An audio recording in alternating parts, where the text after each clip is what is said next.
ప్రభు అయిన యేసుక్రీస్తు నామములో ఈ కార్యక్రమాన్ని వీక్షిస్తున్న ప్రియమైనటువంటి ఆత్మీయ సహోదర సహోదరులందరికీ కూడా వందనాలండి.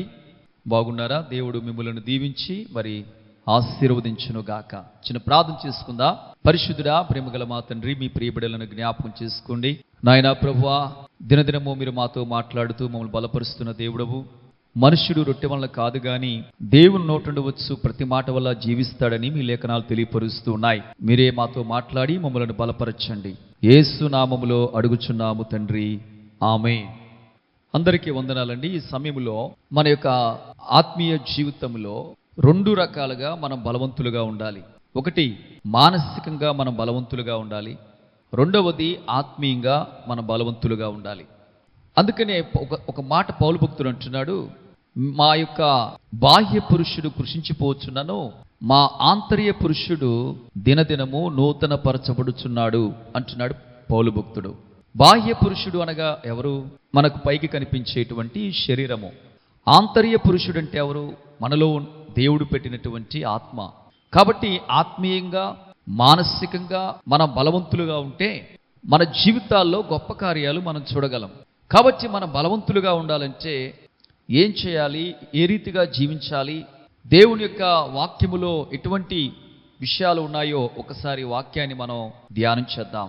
బైబిల్లో మనం చూస్తున్నట్లయితే నెహెమియా గ్రంథము 8వ అధ్యాయము 10వ వచనాన్ని మనం చూస్తే, యెహోవా యందు ఆనందించుట వలన మీరు బలము నొందుదురు అని నెహెమియా చెప్తున్నాడు.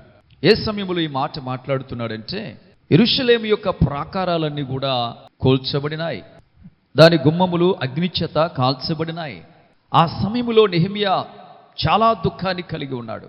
ఆయన ఆ యొక్క దేశములో బానిసగా ఉండి యెరూషలేము పట్టణాన్ని గురించి చింతిస్తూ ఉన్నాడు.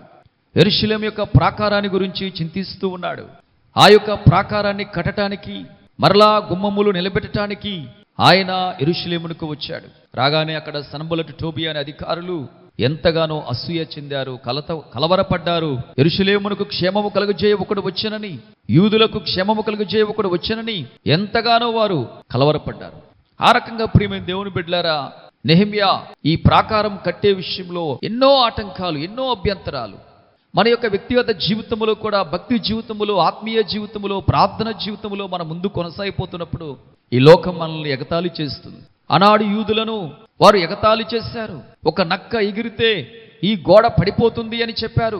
వారిని ఎంతగానో మానసికంగా కృంగజేయాలని చూశారు, కానీ వారు ఏమాత్రం కృంగిపోలేదు. పని చేయటానికి మనస్సు కలిగి ఉన్నారు. వారు ముందుకు కొనసాగిపోతూ ఉన్నారు. పౌలు గారు ఒక మాట అంటున్నాడండి, విశ్వాసమునకు కర్తయు దానిని కొనసాగించువాడైన యేసు వైపు మనం చూడాలి, కానీ మనుషులు మాట్లాడే మాటలు, అపహాస్యం, వీటన్నిటిని కూడా ఏమాత్రం కూడా మనం లెక్క చేయకూడదనే విషయాన్ని మనం జ్ఞాపం చేసుకోవాలి.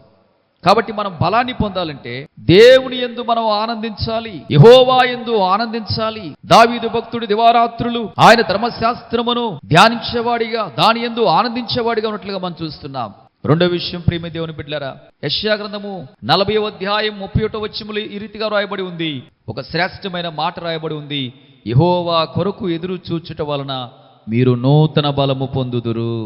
ఎలా బలం పొందుతామంటండి? యెహోవా కొరకు ఎదురు చూడాలంట.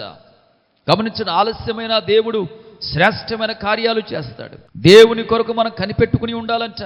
మూడోదిగా మనం చూస్తే రోమాపత్రిక 4:19లో విశ్వాసం వలన అతడు బలము నొందెనని అబ్రహాము గురించి వ్రాయబడి ఉంది.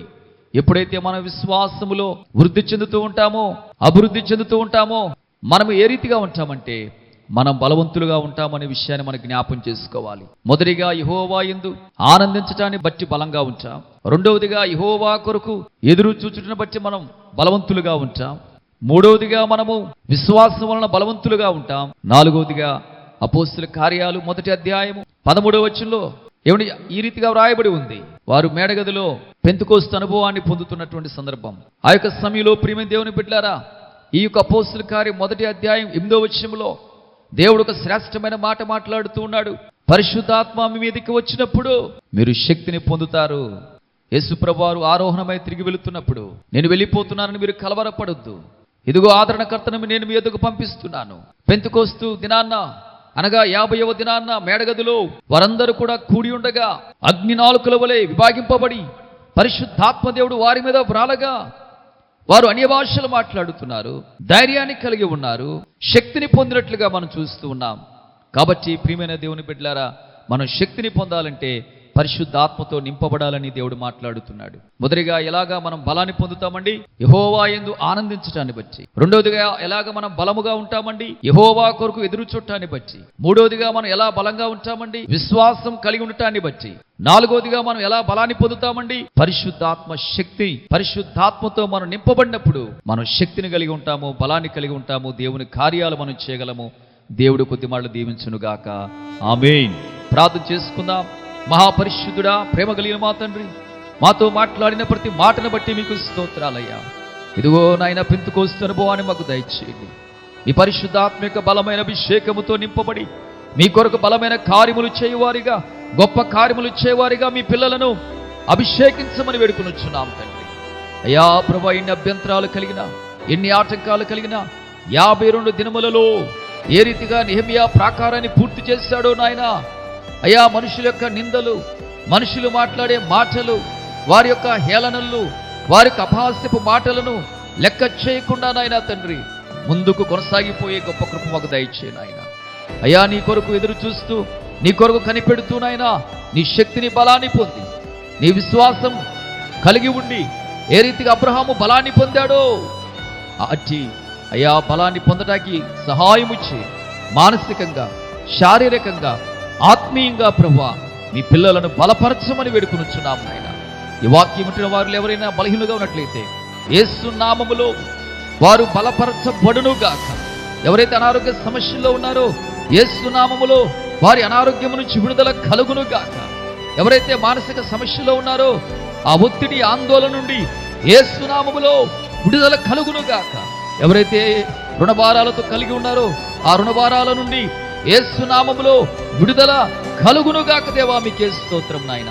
మీరే సహాయం చేసి మీ బిడ్డలను దీవించి ఆశీర్వదించండి. యేసు నామములో అడుగుచున్నాము తండ్రి. ఆమేన్, ఆమేన్, ఆమేన్.